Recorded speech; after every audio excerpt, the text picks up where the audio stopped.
E eu vou fazer hoje um esclarecimento numa passagem que você já conhece muito, mas vai ter uma novidade para você dentro dessa palavra.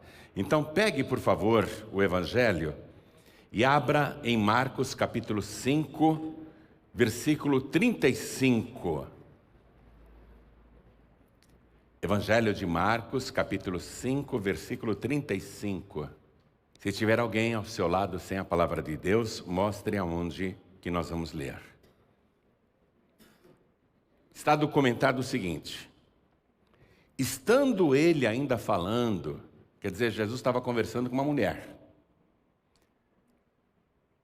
Ele está aqui no assunto com a mulher, falando com ela, mas escutando o que está acontecendo em volta.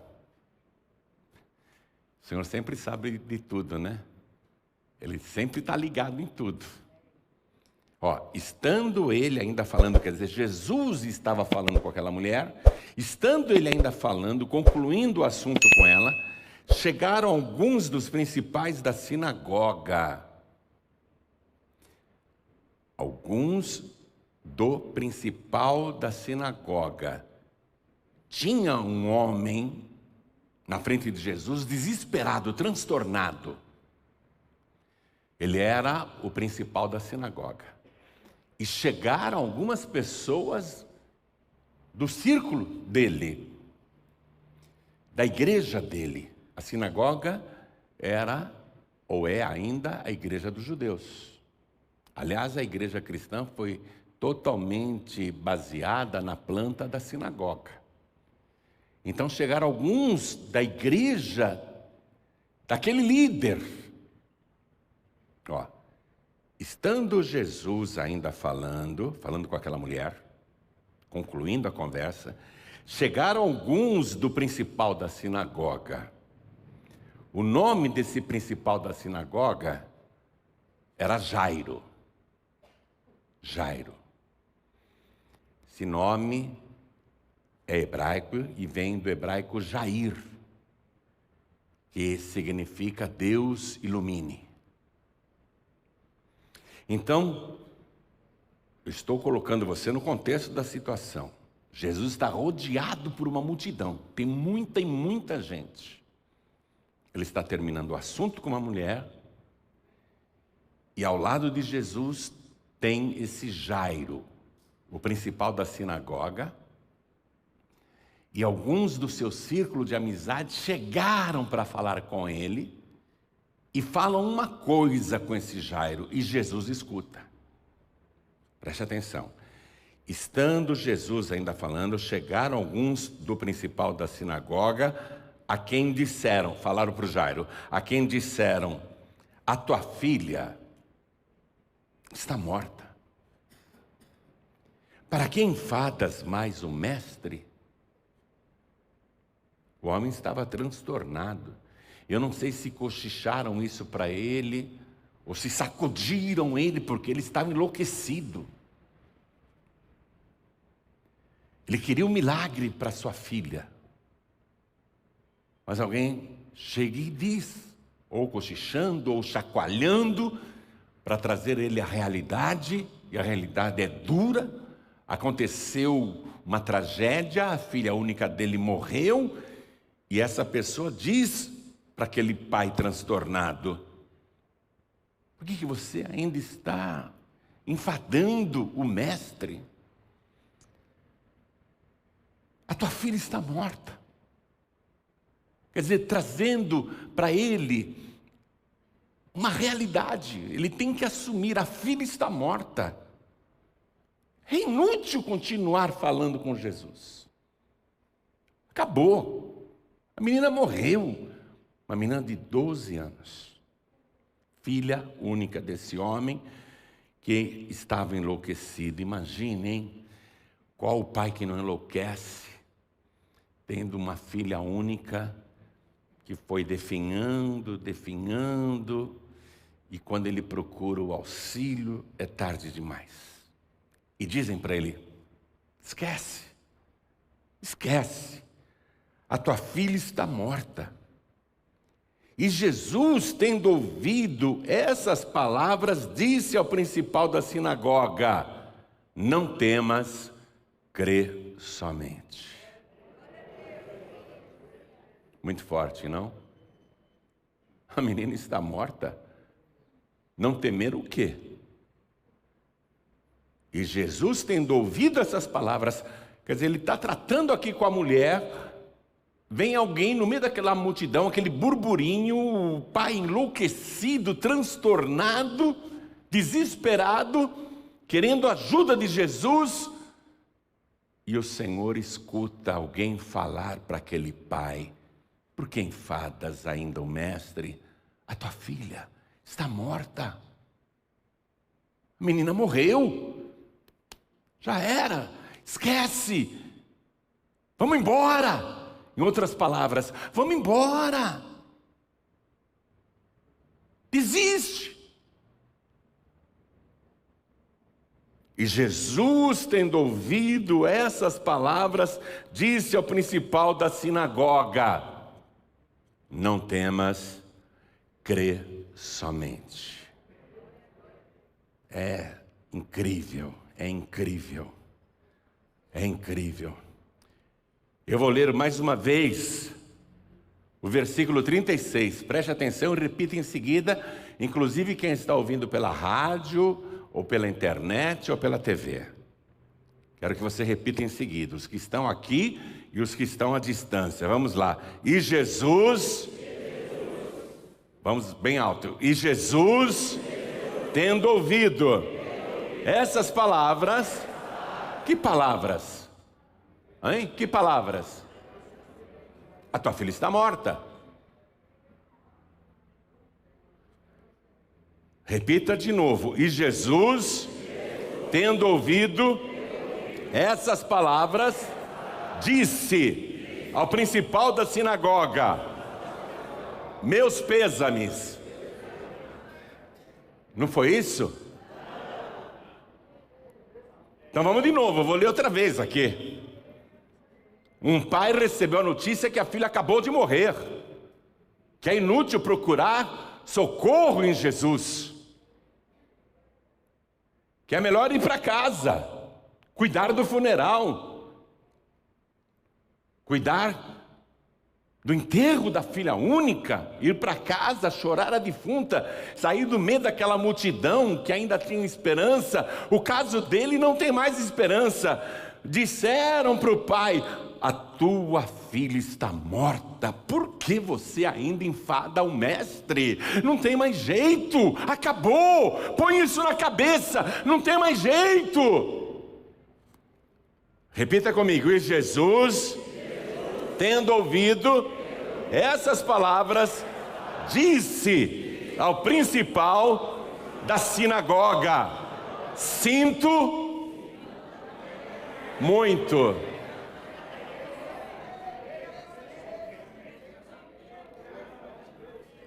Eu acho que eu não estou lendo direito isso aqui.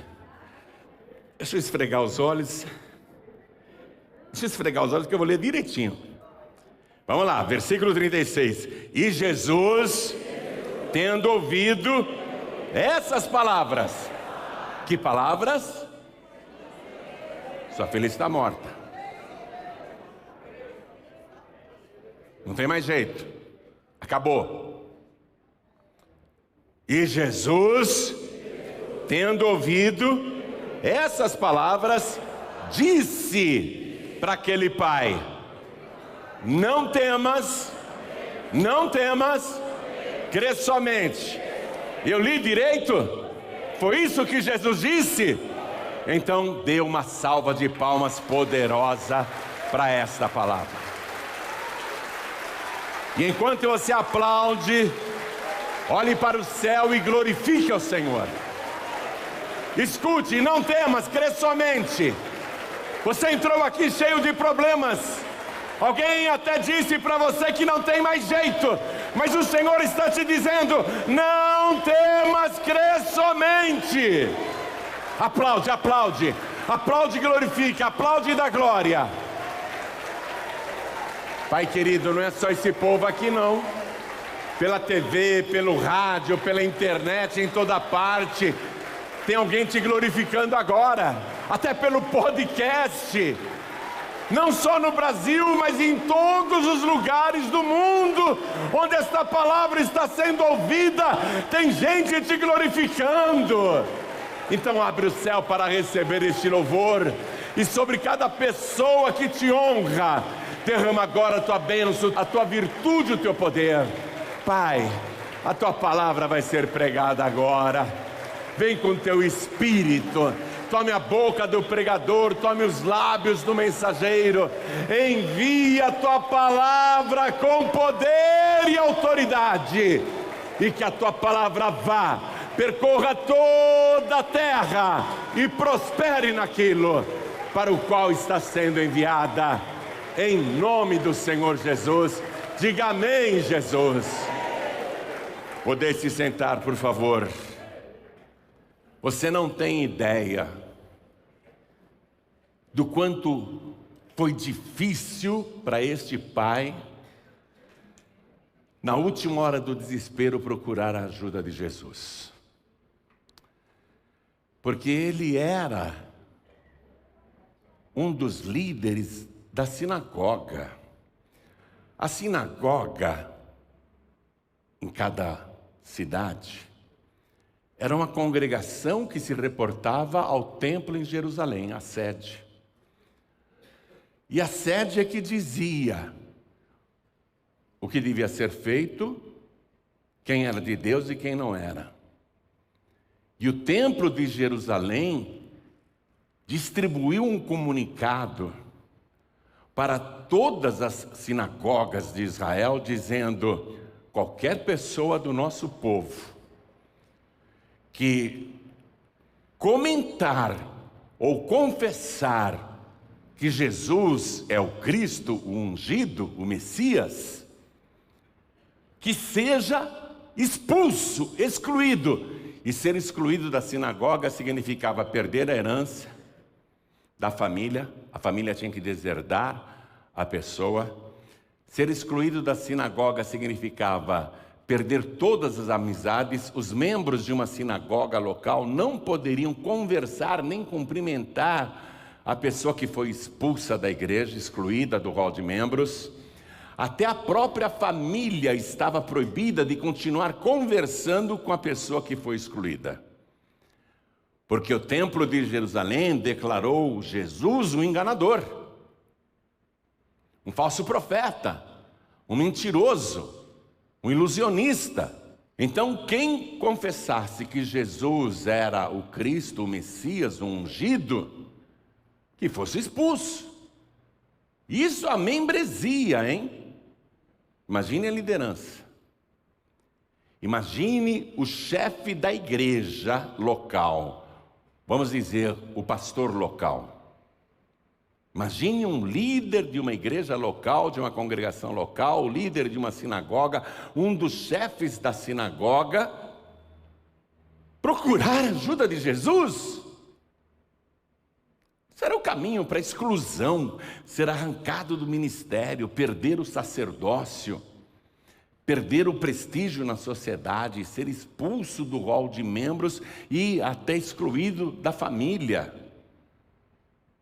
Esse chefe da sinagoga, chamado Jairo, cujo nome significa Deus ilumina, ele sabia que poderia buscar a ajuda de Jesus, porque ele acompanhava Jesus secretamente, ele sabia que Jesus tinha poder para fazer coisas extraordinárias, mas ele estava retido pela tradição religiosa. Você sabe que tem muita gente que deixa de vir, por exemplo, na Paz e Vida, ou em outra igreja evangélica, por causa de tradição religiosa dos parentes, dos familiares, preconceito religioso mesmo.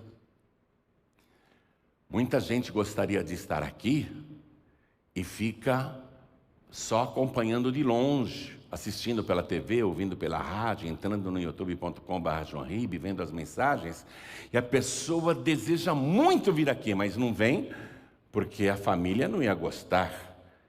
E quando a pessoa vem, ela não quer nem que a família saiba. E quando a família sabe, além do preconceito, da zombaria, das ofensas, a pessoa tem medo de continuar nesse caminho iluminado que ela finalmente encontrou.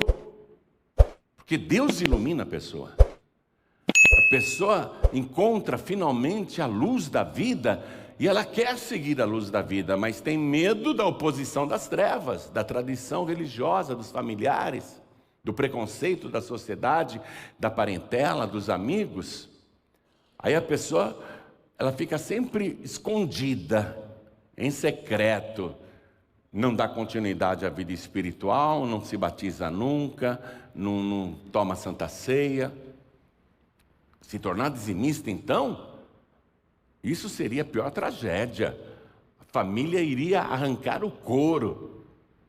Quantas e quantas esposas querem devolver o dízimo e o marido proíbe, porque ele está no bar, está nas drogas, está no mundo, está no jogo, está na prostituição, e proíbe a mulher. Fala, você vai dar dinheiro para a pastora? É? A mulher tem medo de ser fiel a Deus. E mesma coisa o filho, a filha, mesma coisa o pai, a mãe, a pessoa segue secretamente, né?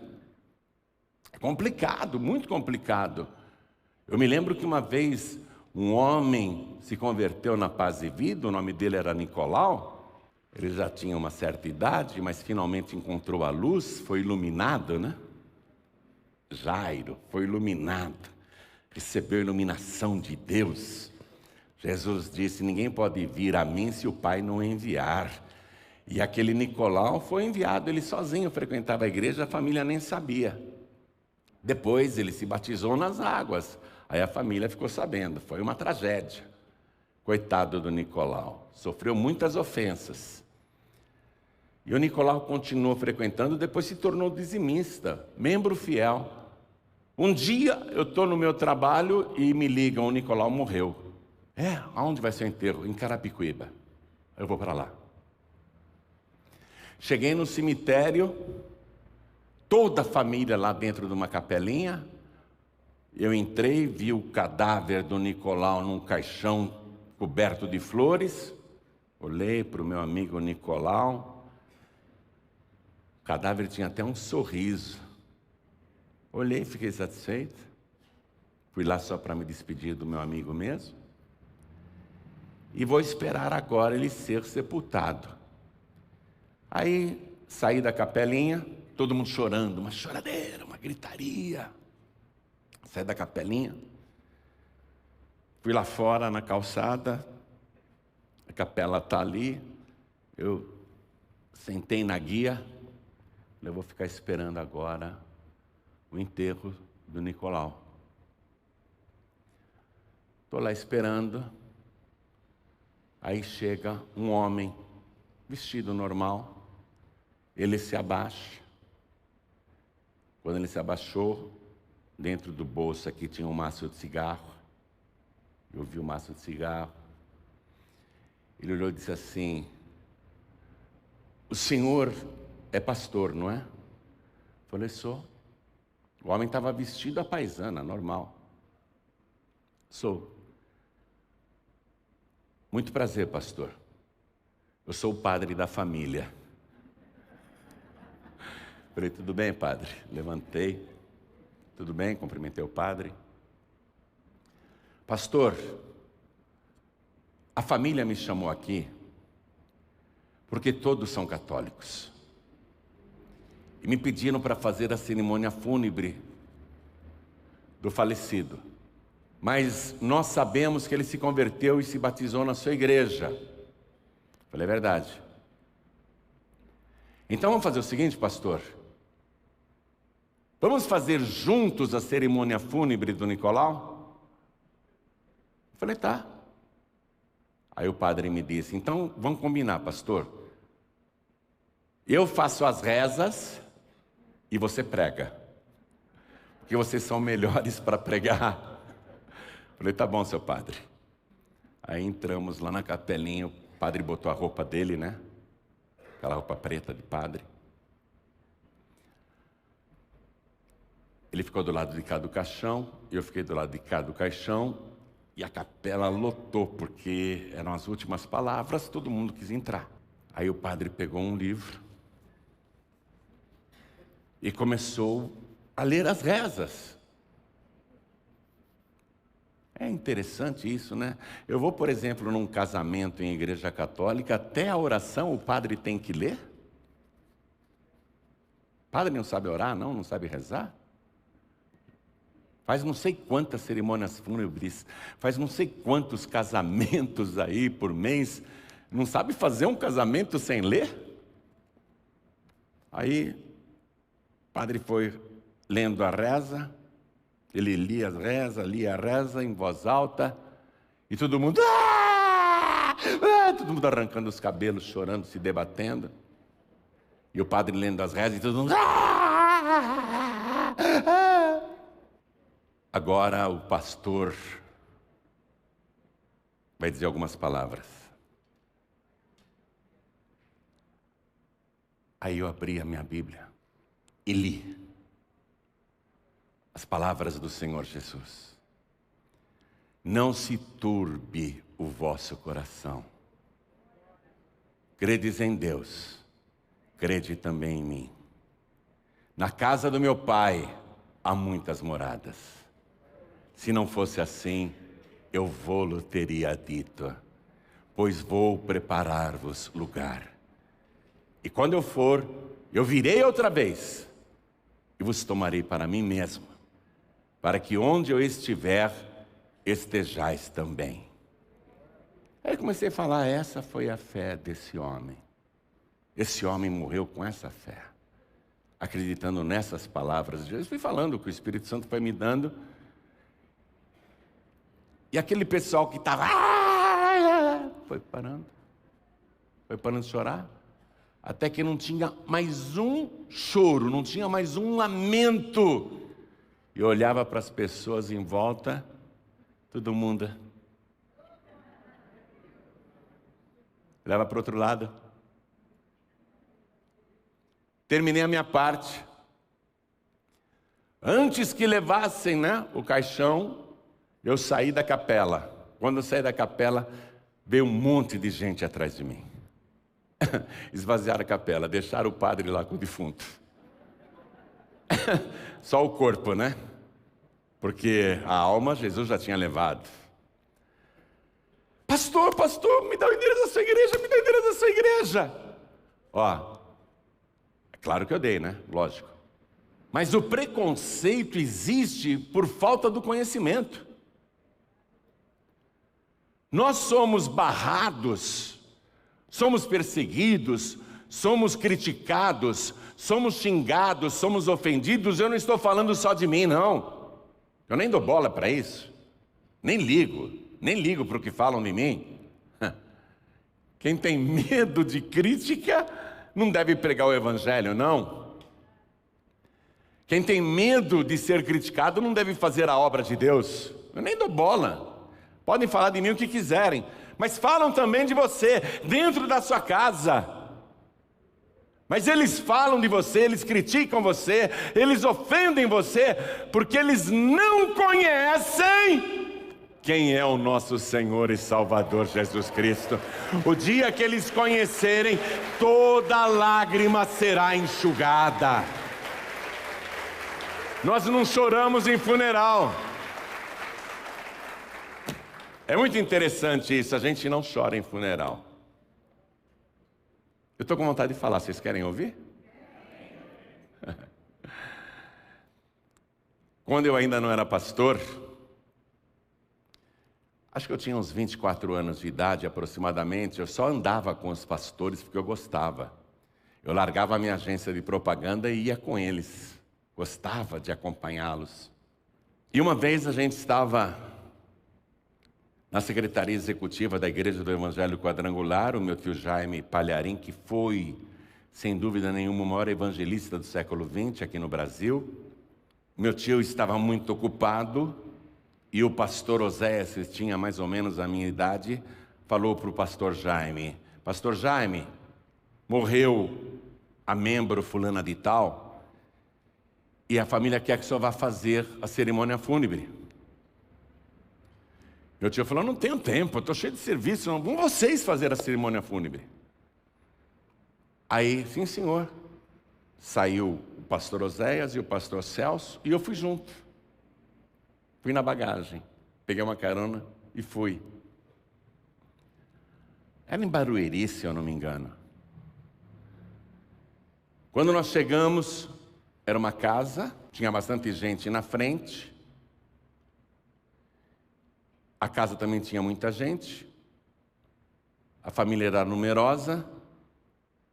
E a defunta estava dentro de um caixão lá na casa. Assim que eu pus o pé, que eu saí do carro, uma das filhas da falecida veio falar comigo e disse assim, pastor, posso fazer uma pergunta? Eu falei, pergunta para eles, eu não sou pastor. Não, mas eu quero perguntar para o senhor. Sabe o que acontece, pastor? A minha mãe era uma serva de Deus. Ela realmente servia ao Senhor. Era um exemplo para todos nós. Minha mãe era muito amada, muito querida. E a minha mãe morreu. Está lá dentro. E eu queria saber se a minha mãe, que nós temos certeza absoluta que ela foi salva, que ela foi para o céu, que ela está no paraíso. Nós queríamos saber se ela lá do céu consegue ver essa multidão dentro de casa e como ela era amada, querida. Eu não tinha teologia, eu não tinha nada, nem sabia o que responder, nem era pastor.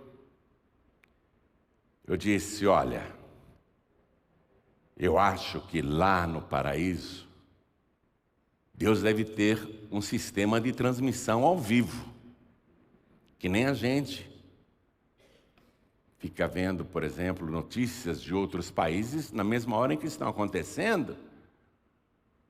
A gente assiste na TV. Quem sabe Deus não tem um monitor grande ali e mostra para tua mãe aqui o funeral, como ela é amada, querida. Ah, pastor, será? Eu falei, quem sabe? Quem sabe? Ai, tá bom, muito obrigada, muito obrigado. Oh, mas eu não sou pastor. Obrigado, pastor. Ficava me chamando de pastor. Aí nós entramos na casa, o caixãozinho no meio da sala, a defuntinha lá, deitada, rodeada de flores. E assim, era uma mulher miúda, magrinha, uma mulher pequenininha já, de idade. Ela realmente era uma serva de Deus. Aí quando o pastor Oséias começou a falar, ele estava aqui na cabeceira do caixão, as pessoas fizeram muito silêncio para ouvi-lo. Aí o pastor Celso começou a falar, e as pessoas também fizeram muito silêncio para ouvi-lo. Ele disse coisas lindas. Aí o pastor Oséias diz assim, agora o pastor João Ribe vai fazer uma oração. Eu não era pastor, mas convocado a orar, falei, eu vou orar. Todos aqui na sala, deem as mãos agora, vamos orar. Feche os olhos, por favor. Aí eu estou segurando a mão do Celso, o Celso está segurando a mão do Oséias e a defunta aqui no meio, assim. Aí eu começo a orar, Senhor, essa tua serva está aí no paraíso, a família sabe disso.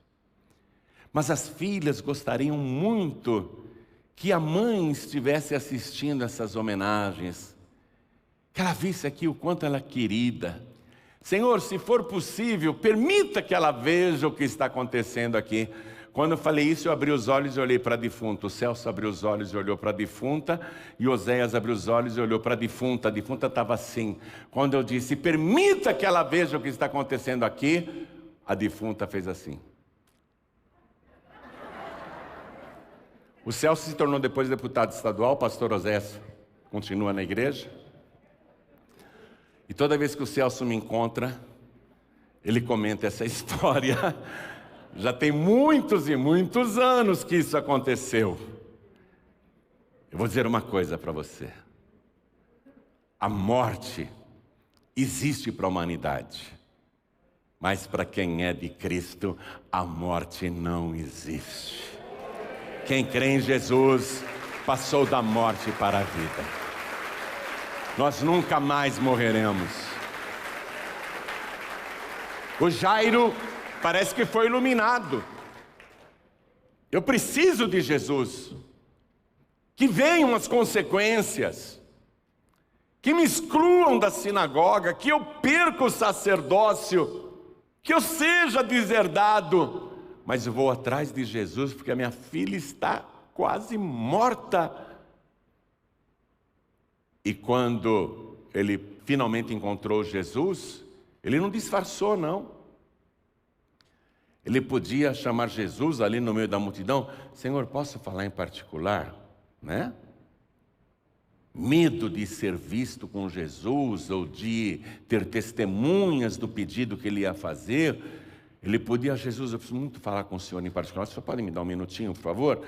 Ele poderia puxar Jesus do lado, mas aquele pai estava tão transtornado que a palavra de Deus diz aqui, vou ler para você no Evangelho capítulo 5, eu vou ler aqui o versículo 22. E eis que chegou um dos principais da sinagoga por nome Jairo. Jairo quer dizer o quê? Deus ilumina. E vendo Jesus, prostrou-se aos seus pés.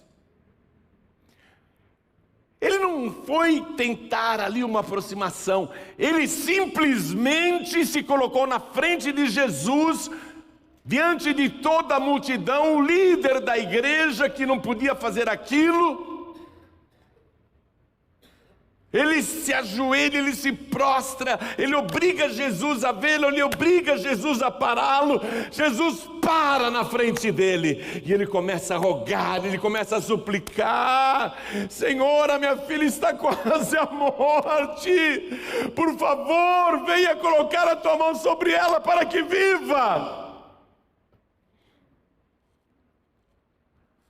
Jesus decidiu ir com aquele homem. Eles estão caminhando na direção da casa, mas eu vou te dar uma informação agora que pode lançar mais luz, iluminar mais ainda esse milagre. Aqui no Evangelho de Mateus, que conta o mesmo caso, no capítulo 9, vou ler o versículo 18. Dizendo-lhes ele essas coisas, eis que chegou um chefe e o adorou, dizendo: minha filha faleceu agora mesmo, mas vem, impõe-lhe a tua mão e ela viverá. Qual a narrativa é correta? A de Mateus, a de Marcos ou a de Lucas? Mateus seguia Jesus, estava com Jesus, foi testemunho ocular do fato, estava ali próximo. Lucas é um historiador, eu acredito na narrativa dele, porque ele fez um apanhado minucioso sobre a vida de Jesus, entrevistando as testemunhas vivas da época, e com certeza entrevistou esse Jairo e a mãe da menina morta. O Marcos era discípulo de Pedro, não era um dos 12, mas ele bem tinha Pedro como fonte, como testemunha. Nós estamos lendo a narrativa em Marcos, que é muito parecida com a de Lucas. Mas Mateus aqui, que era testemunho ocular também, ele já nos dá esse pormenor, que esse chefe adorou Jesus e disse: minha filha faleceu agora mesmo. Aqui nós temos a informação de que a menina já estava morta quando ele procurou Jesus. Tinha acabado de morrer. E que esse pai faz um pedido além do razoável. Ele diz: mas vem, Jesus, vem, impõe-lhe a tua mão e ela viverá. De qualquer maneira, escutem, a menina estava morta. Eu penso até que esse pai que tinha uma filha única, que ele amava muito, não é? Eu vejo, por exemplo, o meu filho Giancarlo, que se tornou pai há pouco tempo, tem uma filha, bebezinha, ele me manda vídeos o dia inteiro, do mesmo. Fica lá paparicando a filha, que é uma bebezinha, está enlouquecido de amor pela menina. Imagina um pai acompanha a filha desde pequena, filha única, e aos 12 anos ela morre. Enlouquece! Enlouquece! A pessoa entra em parafuso. Eu acho que o Jairo ficou tão transtornado que, de fato, ele viu a filha morta, mas ele não aceitou a filha morta. Ele viu a filha morta, mas ele olhava aquele anjo, uma menina de 12 anos deitada na cama, parecia viva, mas estava morta. Sabe quando o cérebro se recusa a aceitar uma realidade? Foi um choque emocional tão grande a morte da menina, que ele ficou louco, ele enlouqueceu, ele ficou transtornado. Ele olhava a menina, era uma boneca. Ele sacudia a menina, mas ela não respirava mais, o coração não batia, ela estava morta. Mas ele olhava e não aceitava que a menina estava morta. Então Mateus pode ter nos dado esta informação adicional, de que Jairo sabia que a menina estava morta. E quando ele procurou Jesus, ele procurou com outra esperança. Jesus tem poder de fazer coisas extraordinárias. Ele pode impor as mãos sobre a minha filha morta e ela viverá. Ele acreditava em Jesus. Mesmo que falassem mal de Jesus, mesmo que criticassem Jesus, mesmo que dissessem que ele era um falso profeta, um enganador, um mentiroso, um ilusionista, Jairo acreditava em Jesus. E ele resolve realmente esquecer as famílias, a sociedade, a congregação, a sinagoga, a ordem de proibição de se falar com Jesus, e ele se coloca diante de Jesus como verdadeiro adorador. Ele se ajoelha diante de Jesus. Teologicamente falando, preste atenção, Jairo é uma autoridade espiritual da sinagoga. Ele é um dos principais da sinagoga. Jesus não é nem diácono da sinagoga. Quem está entendendo isso, levante a mão. Jesus não é nada da sinagoga. Mas Jairo foi iluminado por Deus. Ele recebeu a revelação de que Jesus é maior do que a sinagoga. Jesus é maior do que o sinédrio. Jesus é maior do que o templo de Jerusalém. Ele recebeu a revelação de que Jesus é o autor da vida. E antes que Jesus fizesse essa declaração, Jairo já está acreditando: eu sou a ressurreição e a vida. Quem crê em mim, ainda que esteja morto, viverá. Jairo foi iluminado. Ele tem poder sobre a morte. Por isso que Jairo jogou tudo para o alto e se humilhou publicamente na presença de Jesus.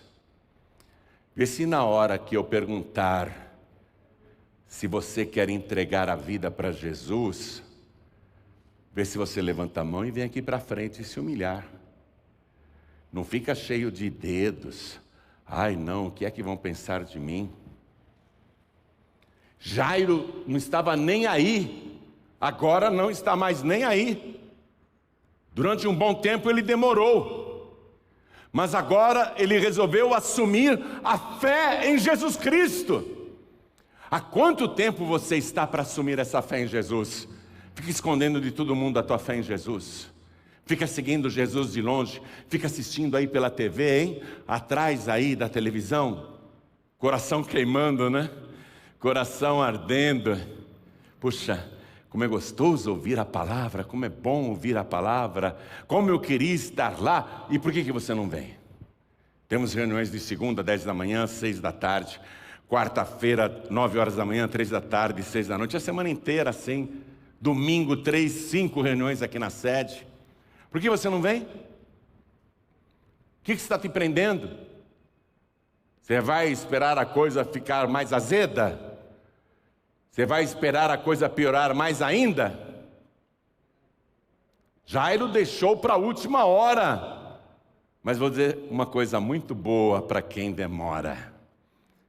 Mesmo que você venha na última hora, se você se prostrar aos pés de Jesus, Ele vai abençoar a tua vida. Ele vai resolver o teu problema. Ele vai fazer a obra que você espera e o milagre que você deseja. Quem procura Jesus nunca perde a viagem. Quem vem atrás de Jesus nunca vai se decepcionar.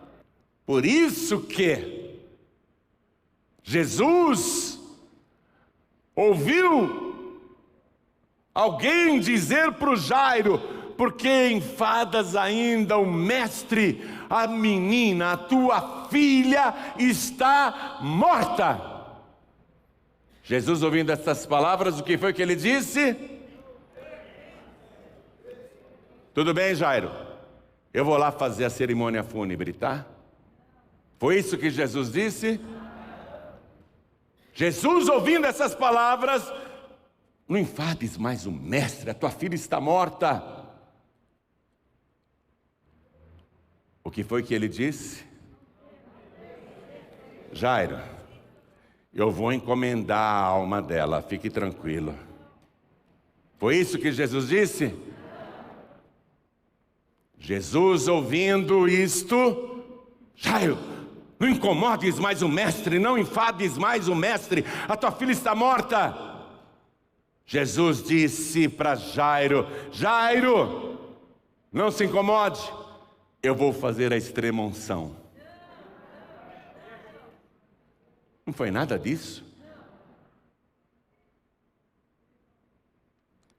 Jesus, pelos evangelhos que nós lemos aqui, esteve diante de 3 funerais, 3 pessoas mortas, e nenhum desses momentos ele fez extrema unção, fez cerimônia fúnebre, encomendou o corpo, nada, nem rezou pela alma do defunto. Nas 3 ocasiões, ele provou que é a ressurreição e a vida, aquele que tem poder sobre a morte. Por isso que ele disse: não temas, não temas. Não apenas não ter medo, não apenas não ter medo, crer somente. O medo tem que ser eliminado. O infortunado Jó, que você conhece muito bem a história dele, o Jó perdeu tudo: bens, riquezas, filhos, filhas. Perdeu tudo de uma vez. Sabe o que ele dizia? Por quê? Aquilo que eu receava me aconteceu, e aquilo que eu temia me sobreveio. A fé, ela pode ser positiva ou negativa. A fé positiva é aquela que você crê e tem certeza que vai acontecer o que você crê. E a fé negativa é aquela fé que você tem, está dentro de você, e quase sempre você a usa. Ai, estou com medo de perder meu emprego. Todo dia você pensa isso, vai ficar desempregado. Vai acontecer do jeito que você está temendo. Ai, eu tenho medo que meu casamento acabe. Vai acontecer do jeito que você está temendo. Ah, eu tenho medo de ficar doente. Você tem medo o tempo todo. Ah, eu tenho medo que não vou sarar nunca, que esse tratamento não vai adiantar. Você vai piorar a saúde. Eu tenho medo de morrer. Ah, vai morrer. Vai morrer logo. Não temas, crê somente. Amém? Aqui é proibido ter medo. E não estou falando só aqui não, estou falando com você na TV, no rádio e na internet. Jesus proíbe seus seguidores de ter medo. Quando Jesus disse, não temas, crê somente, ele se revelou. Porque ele falou isso para Abraão lá atrás, 2000 anos antes de Cristo. Abraão, não temas. Ele falou isso para Jacó, não temas. Ele falou isso para Moisés, não temas. Ele falou isso para Josué, não temas. E durante os séculos ele foi dizendo o mesmo. Ele não mudou. Josué, não temas. E até quando o próprio Deus falou com a Virgem através do anjo, disse, não temas. E quando ele falou com Pedro, que estava tremendo de medo, ele disse, não temas. E ele vem falando, não temas o tempo todo. Isso é marca registrada de Deus. Atenção, antes de Jesus, o verbo se fazer carne, antes de encarnar, ele já dizia para os nossos antepassados, não temas, crê somente. E não tenha medo, por quê? Porque eu estou contigo. Você não precisa ter medo de nada. Eu estou contigo. Não temas, crê somente. Você não vai morrer dessa doença. Você vai sarar agora.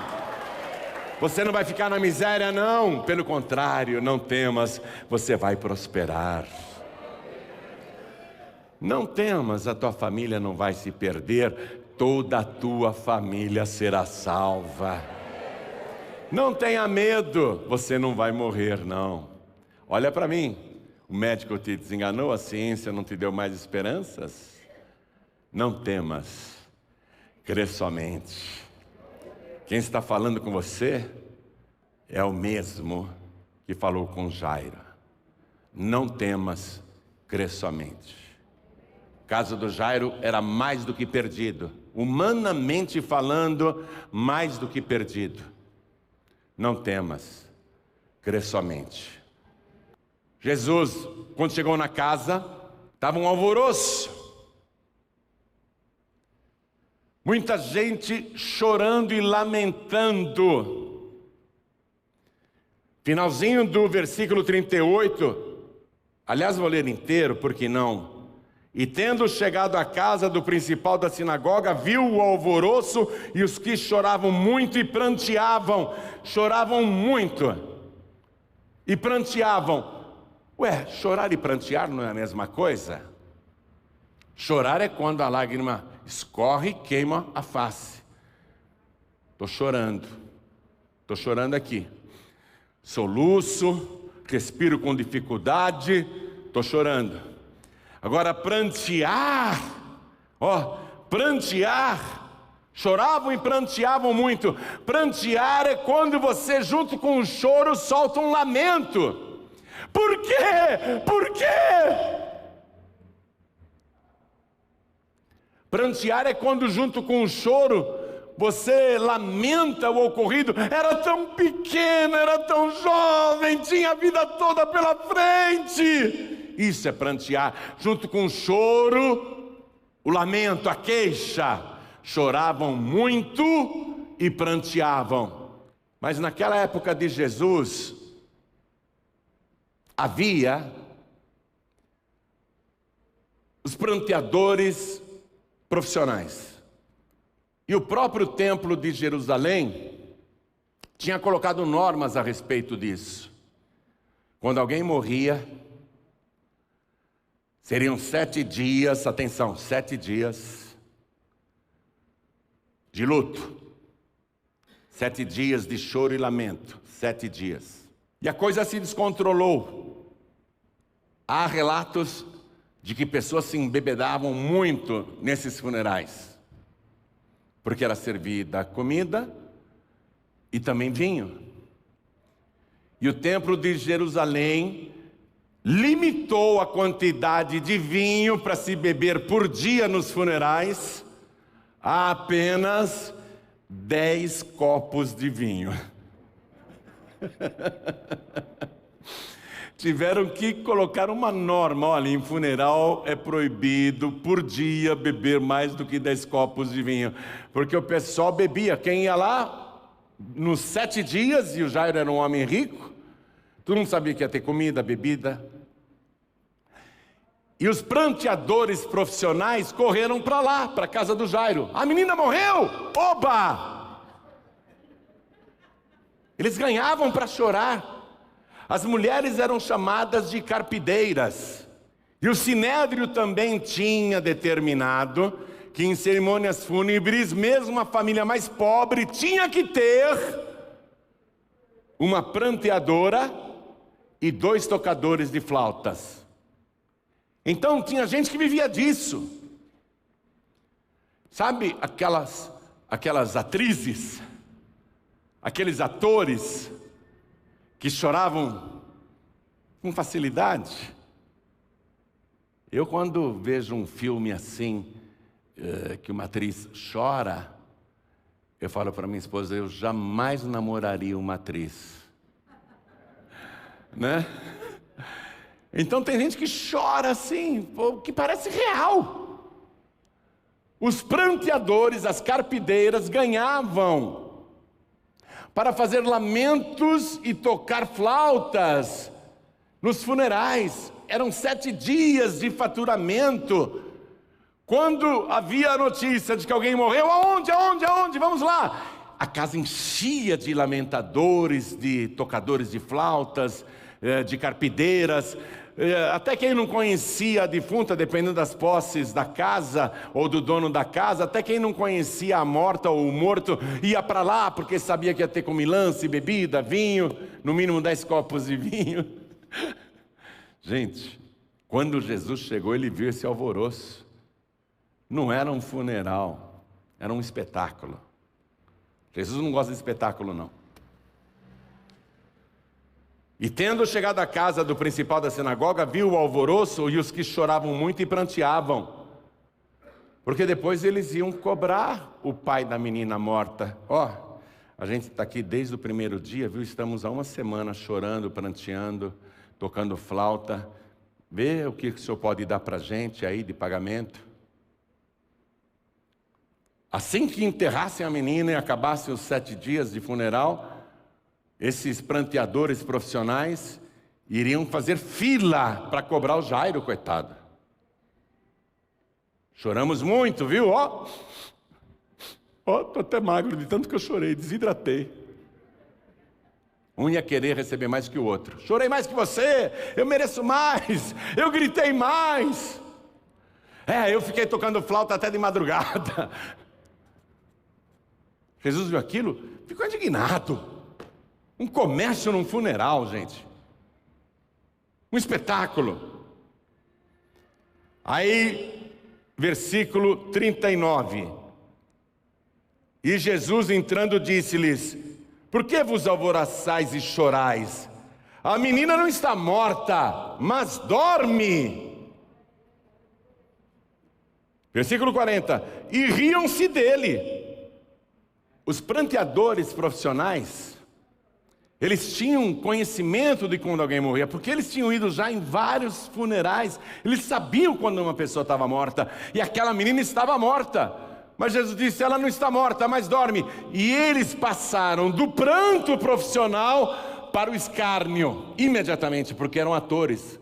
Não tinha pesar nenhum, não tinha solidariedade nenhuma, estavam ali para ganhar dinheiro como choradores, como carpideiras, como tocadores, como músicos. Eles não tinham qualquer sentimento pelo Jairo, pela mãe da menina e pela falecida. Rapidamente eles mudaram do choro, do pranto enlouquecido, para o riso, para a zombaria, para o escárnio e riam-se dele. Começaram a rir de Jesus. Como assim ele está dizendo que a menina está dormindo? A menina está gelada, a menina está pálida, a menina está morta. Nós vimos, a menina está morta, ela está enrijecida, ela está morta. Mas pastor, será que ela não estava dormindo mesmo? Não, ela estava morta. Jesus usava essa linguagem para se referir à morte humana. No caso do funeral do Lázaro, da morte do Lázaro. Só para a gente terminar a mensagem e você aprender. João capítulo 11, versículo 11. Assim falou e depois disse-lhes: Lázaro, nosso amigo, dorme, mas vou despertá-lo do sono. Disseram, pois, os seus discípulos: Senhor, se dorme, estará salvo. Mas Jesus dizia isto da sua morte. Eles, porém, cuidavam que falava do repouso do sono. Então Jesus disse-lhes claramente: Lázaro está morto. Por que Jesus usava essa linguagem? Esse eufemismo, hein? Ao invés de morte, ele falar sono, dormir. Porque para mim e para você, uma pessoa quando morre, morre mesmo. Para nós a morte é a morte. Para mim e para você, a pessoa está morta. Mas para Deus ela não está morta. Jesus disse que para Deus todos vivem. E que Deus não é Deus dos mortos, mas dos vivos. Por isso que Jesus disse para a multidão: o que está escrito? Deus de Abraão, Deus de Isaac, Deus de Jacó. Deus não é Deus do Abraão morto, Deus não é Deus do Isaac morto, Deus não é Deus do Jacó morto. Deus não é Deus dos mortos. Deus é o Deus dos vivos, porque para Ele todos vivem. Para mim e para você, Abraão está morto, Jacó está morto, Isaac está morto, Moisés está morto, Elias, sei lá quem mais, Samuel, Zacarias, enfim, todos, Pedro, Tiago e todo mundo. Não é todo mundo está morto, para mim e para você, morreram antes da gente, mas para Jesus, todos estão vivos. Para Ele todos vivem. Por isso que Ele disse: a menina não está morta, mas dorme. Aí Jesus entrou no quarto, olha só, Ele não deixou os incrédulos e os zombeteiros entrarem. Ele pegou, faça as contas aí, conte nos dedos. Vai contando nos dedos. Pedro, Tiago, João. Dos 12, só esses 3 discípulos, tá? Pedro, Tiago, João. O pai da menina, que estava enlouquecido, o pai da menina, o Jairo, e a mãe da menina, que também estava enlouquecida. E entraram no quarto onde estava a 6ª pessoa, a menina morta. Mas no meio daquelas 6 pessoas desesperadas, o 7º, o nosso Senhor e Salvador Jesus Cristo, o autor da vida, o 7º, o Deus perfeito, o Deus poderoso, o 7º, 7 pessoas dentro de uma câmara fúnebre, mas o autor da vida está lá. Aí ele pega esse 7º, o Deus perfeito, o verbo perfeito, pega a mão da menininha morta e ele fala com a defunta. Fala em aramaico, que era a língua que se falava naquela época, a língua do povo, a língua popular. Jesus diz: Talita cumi. Diga: Talita cumi. O que quer dizer Talita cumi? Menina, levanta-te. Atenção, menina, levanta-te. E a defunta abriu os olhos, levantou e começou a andar pelo quarto como se nada tivesse acontecido. Levantou e começou a andar como se tivesse acordado naquela hora. quis correr para lá e para cá e a porta está fechada e ela andando querendo ir para a rua brincar. Aí Jesus disse: não contem para ninguém o que eu fiz. Dá para guardar segredo? Todo mundo tinha ido naquele funeral. Aí Jesus disse: deem comida para essa menina, ela está com fome. Deram comida para ela. Aí, abre-se a porta do quarto, sai. Primeiro, Jesus na frente. Pedro, Tiago e João. A mãe da menina, o pai da menina, olham para ele. Cadê o transtorno? Cadê o desespero? Cadê as lágrimas? Ele está rindo por quê? Porque sai a menina curada, ressuscitada. Olha só, não apenas ressuscitou, mas Jesus a curou. Ela ressuscitou com saúde. Eu fico imaginando as carpideiras e os músicos olhando aquilo e foi.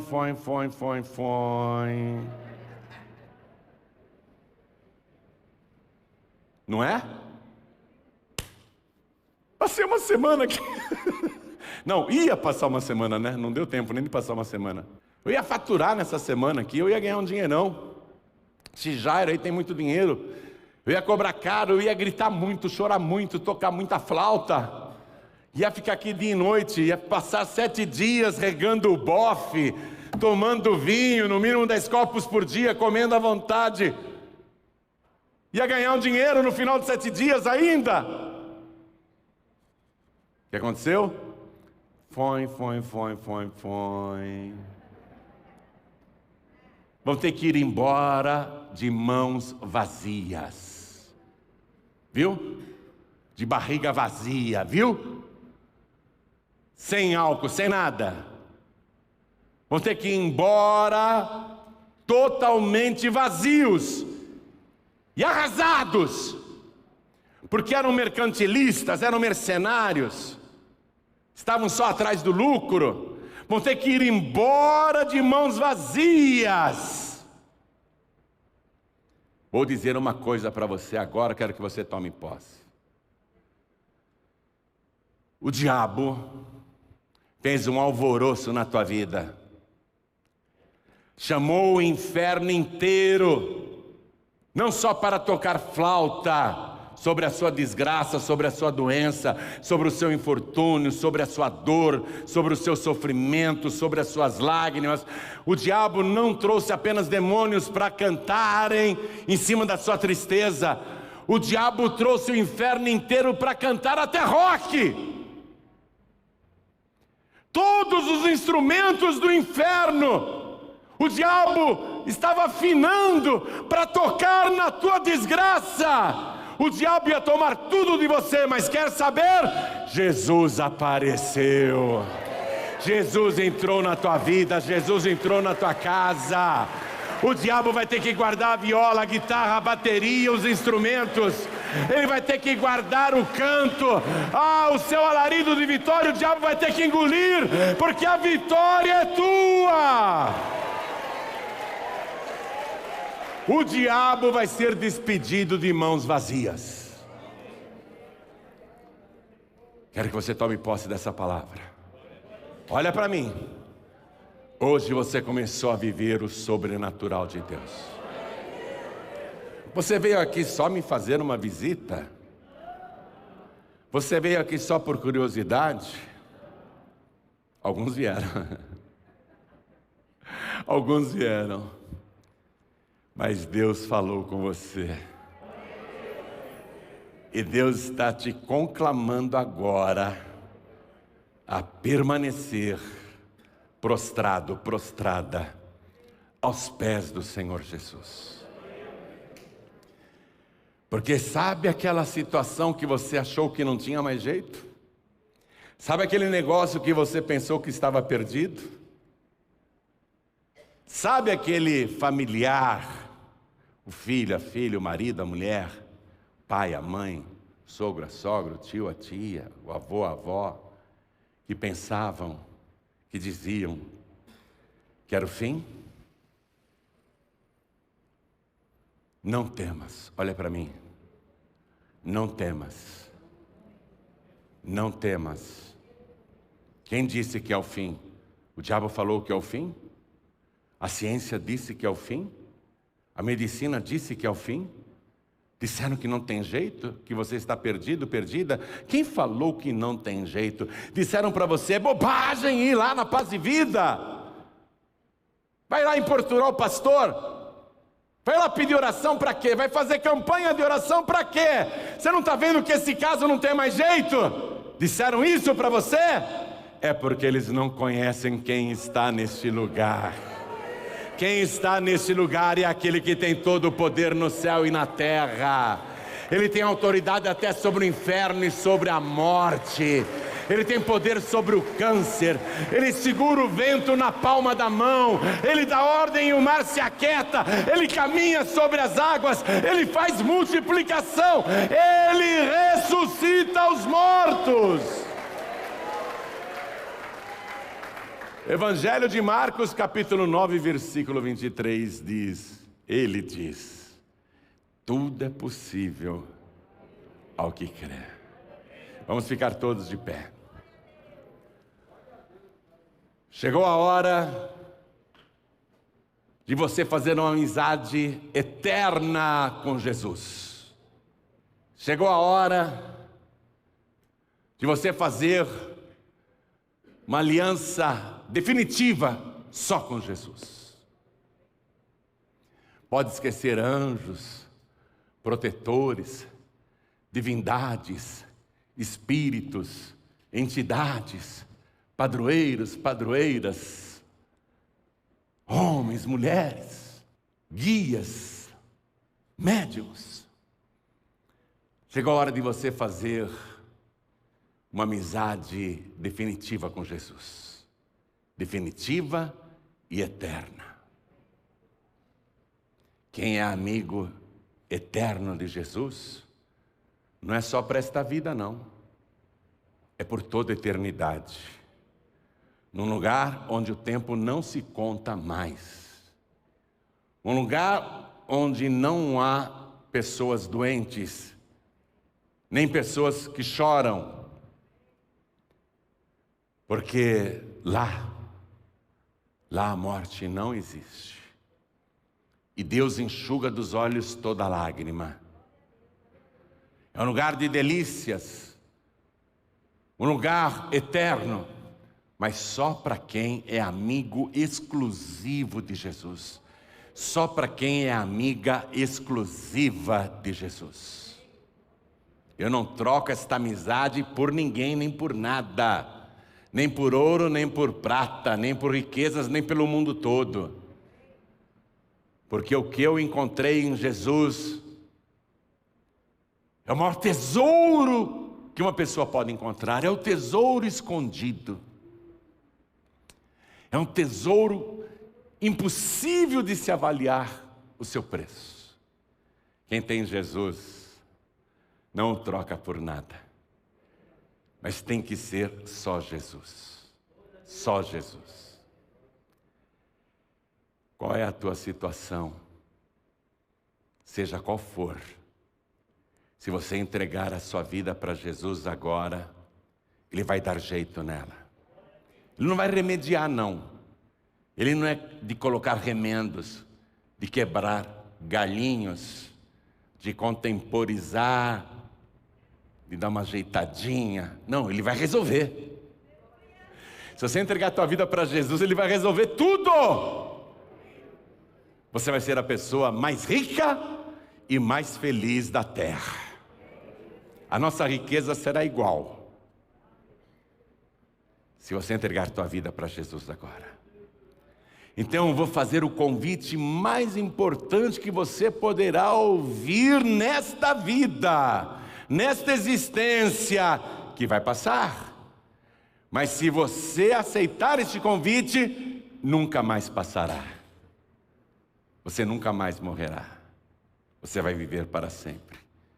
Quem aqui ouvindo esta palavra, quer renunciar a tudo, ídolos, entidades, santinhos, santinhas, intermediários, intermediárias, religiões. Quem aqui ouvindo esta palavra quer receber com exclusividade o autor da vida, aquele que tem todo o poder no céu e na terra, aquele que vive para sempre? Quem aqui quer recebê-lo como único, suficiente, exclusivo e eterno Salvador? Ergue a mão direita assim bem alto. Todos que querem, ergue e faz assim: eu quero, eu quero. Eu estou feliz e já escuto o canto dos anjos na glória. Eu já escuto a festa no céu por tua causa. Jesus disse que os anjos de Deus cantam e dançam quando um pecador se arrepende. Vem aqui para frente, você que ergueu a tua mão. A festa continua. A festa vai aumentar lá na glória. Oh glória, vamos aplaudir mais, vamos aplaudir mais. Vamos nos alegrar, oh glória! Está chegando mais, está chegando mais. Vamos aplaudir mais, está chegando mais. Está chegando mais, isso é maravilhoso. Quero chamar os filhos pródigos, todos que estão sem igreja, todos que estão se sentindo fracos na fé. Pastor João Ribe, com essa palavra me fez bem, me animou. Como me fortaleceu ouvir o que eu ouvi agora. Eu gostaria de voltar para minha casa sentindo esta alegria, esta força, essa renovação que eu estou sentindo agora, esta fé, esta certeza. Eu preciso de oração, eu preciso de renovo. Pastor, eu preciso de uma restauração na minha vida. Restauração da minha fé, restauração da minha alegria, restauração da minha vontade de viver. Então vem aqui para frente em nome de Jesus, vem para cá, vem para cá. E quero falar com você que está assistindo esta mensagem pela TV, pelo youtube.com/joãoribe, pelo facebook.com/joãoribe. Você que está assistindo esta mensagem pela internet, ou ouvindo no podcast, ou no aplicativo da Feliz FM, ou na Rádio Feliz também, ou em alguma emissora de rádio, você está ouvindo esta palavra. E essa palavra não ficou só nos seus ouvidos, ela desceu por seu coração, penetrou até a divisão da alma e do espírito, discerniu todos os teus pensamentos, e agora você está feliz. Quer entregar a vida para Jesus? Quer voltar para Jesus, aí onde você está, à distância? Se possível, se ajoelhe ao lado do teu rádio, ao lado do teu televisor, ao lado do teu computador. E se você estiver em trânsito ouvindo esta mensagem no rádio do seu veículo, não precisa parar o veículo. Coloque a mão direita sobre o teu coração, porque nós vamos fazer uma oração. Se você quer entregar a vida para Jesus ou voltar para Jesus. E você que está num hospital e não tem como se ajoelhar, pode colocar a mão direita sobre o teu coração. Se não pode nem se mexer, pastor, eu estou imóvel, mas ouvindo perfeitamente, consegue piscar os olhos para entregar a vida para Jesus? Para dizer sim, piscando os olhos, consegue? Então faça isso. Você que está numa cadeia, numa penitenciária masculina ou feminina, quer entregar a vida para Jesus, quer voltar para Jesus? Faça isso, não sinta vergonha dos outros presos. O Jairo foi e se prostrou diante de Jesus. Ele era um líder espiritual, o chefe da igreja. Jesus nem diácono era, mas ele se humilhou na presença de Jesus. Se humilha, você está numa cadeia, se humilha na presença de Jesus. Não ligue para o que os outros presos vão dizer. Eles são uns coitados que precisam de Jesus também. Se eles ouviram essa pregação, eles também devem se ajoelhar agora, aí dentro da cadeia. Mas você que tomou a decisão de entregar a vida para Jesus, de voltar para Jesus, mesmo dentro de uma cela, você consegue se ajoelhar? Pode se ajoelhar? Faça isso. Quem se humilha será exaltado. Você que veio para frente, se ajoelhe comigo diante do altar. A igreja continua de pé, por favor. Se não puder se ajoelhar, não tem problema, viu? Coloque a mão direita sobre o teu coração. Ore assim comigo: meu Deus e meu Pai, eu ouvi sobre este milagre do Senhor Jesus, e eu quero também os milagres de Jesus na minha vida, e para isso eu vou te buscar, eu vou te servir, e eu me rendo totalmente ao Senhor. De joelhos eu suplico restauração, perdão dos meus pecados e salvação. Eu quero renovo na minha vida, eu quero dentro de mim a tua presença, o teu Espírito Santo. Meu Deus da glória, me ouve agora. Eu te amo, eu me arrependo dos meus pecados e peço ao Senhor a vida eterna, porque quem é de Cristo nunca mais morrerá. Escreve o meu nome no livro da vida e me dê agora, junto com o perdão, a certeza da minha salvação, porque eu declaro que o Senhor Jesus é o meu único, suficiente, exclusivo e eterno Salvador para todos sempre. Amém. Continua assim em espírito, deixa eu orar por você. A igreja também, estenda as mãos na direção das pessoas ajoelhadas. Pai querido e Deus amado, nós estamos agora orando por essas pessoas, não só as que estão aqui de joelhos, mas quem também está à distância, em toda parte. Alguém nesse momento se curva ao Senhor, alguém se rende ao Senhor, alguém pede perdão agora, pede e suplica pela salvação.